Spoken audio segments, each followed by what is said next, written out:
Hello friends, this is another short video which is a part of the series of the videos that we are recording and presenting to our friends and subscribers as to what economics, especially in the context of the monetary policy, is.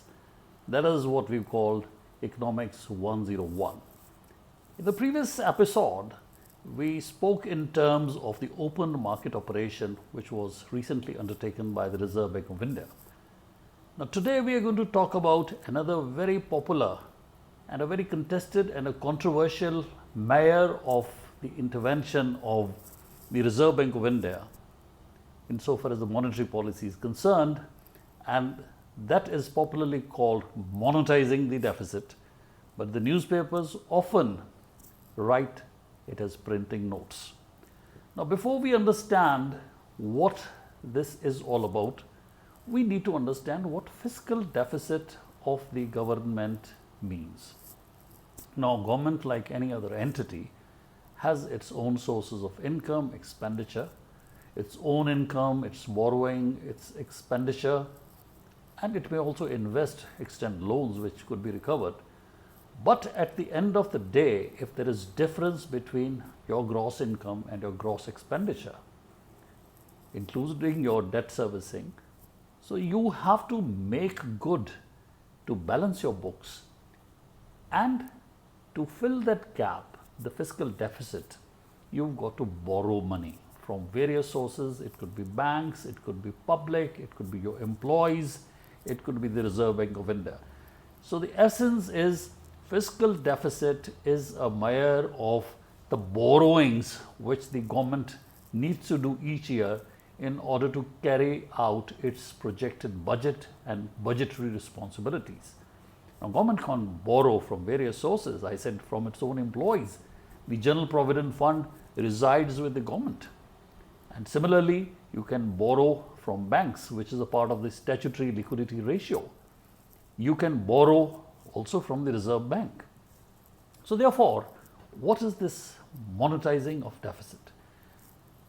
So borrowing has to be effected by the government, and in this case the borrowing is directly from the Reserve Bank of India, and it is popularly, as well as in the books of economics, described as monetizing the deficit. And as I said, newspaper headlines, they make you believe it is printing notes, increasing the money supply. Now the former Governor of the Reserve Bank of India recently, Mr. Raghuram Rajan, speaking to or writing his own blog, he said it is not a magic bullet. It is not something which should create panic. At the same time, it is not panacea for all the ills. So therefore, there are times when you can monetize the deficit. Now, how do you do that? You simply borrow from the Reserve Bank of India. The money comes from the Reserve Bank of India and goes to the Government of India. So therefore, there is no third party in between, no banks, no intermediaries, no nothing, no financial institutions. And the Reserve Bank of India may print notes to generate this new money which goes to Government of India. Now, printing of notes does not mean by itself you create value, or that the money is free for Government of India. Now that is a very, very important aspect which we need to underline and underscore. When the government borrows from the Reserve Bank of India, and when it does to monetize the deficit, printing of notes, it is not free money. Let it be very clear. It is a loan, as good a loan as you would borrow from a bank, from the public, from any other entity. So it is a loan from the Government of India which you have to service. There is a rate of interest, there is a tenure, and that money has to ultimately go back over years to the Reserve Bank of India. So it is not free money. Now, what are the disadvantages, and why does it kind of mean like pressing a panic button for some people? If the inflation is high, if there is already too much money chasing after too few goods and services, and you pump in more money and print more notes, to bridge the deficit of the central government, then obviously you will have more money chasing after the same goods and services and would create an inflationary pressure. But in a scenario like in a COVID scenario where the demand in the rural areas is low, government's own revenues are low, the businesses are not investing, the banks are sitting over money, the interest rates are ruling medium and they are not already high. So therefore, this additional supply through monetizing of the deficit by the RBI is not going to send wrong signals.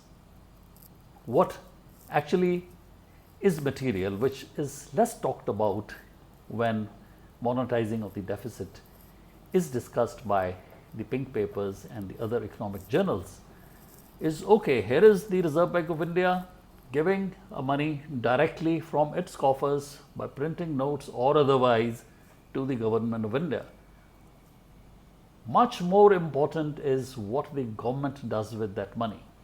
If it is really going to use that money for debt servicing, it is like borrowing from A to pay B. It does not really change the balance sheet.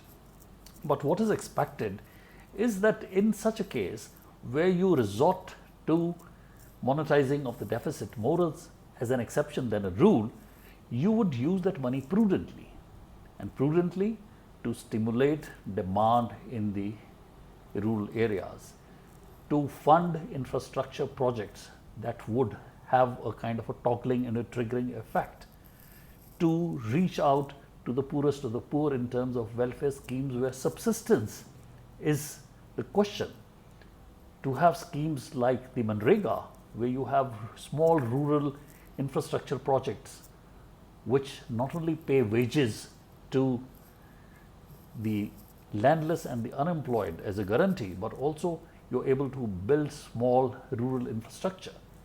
So therefore, how the government of India is going to spend that money is also going to send signals. And therefore, as Raghuram Rajan rightly said, it is not something to be seen as a panic button.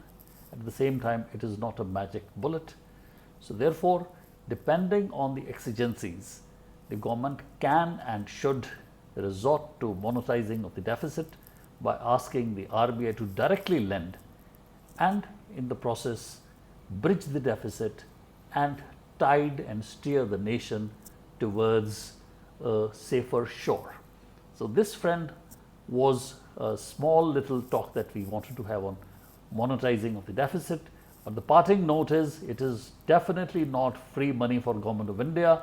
It is money, it is a loan which has to be returned, and returned with a rate of interest which is broadly linked with the market rate of interest. Thank you for watching, and I think in the next episode we'll be talking in terms of quantitative easing, not much used in India, but quite popular sometimes by the Fed of the United States of America. So stay tuned and keep in touch. And if you think these small talks are of value to you or could be of value to your friends, please don't hesitate to share, subscribe, like and comment. Thank you, stay safe and have a great day ahead.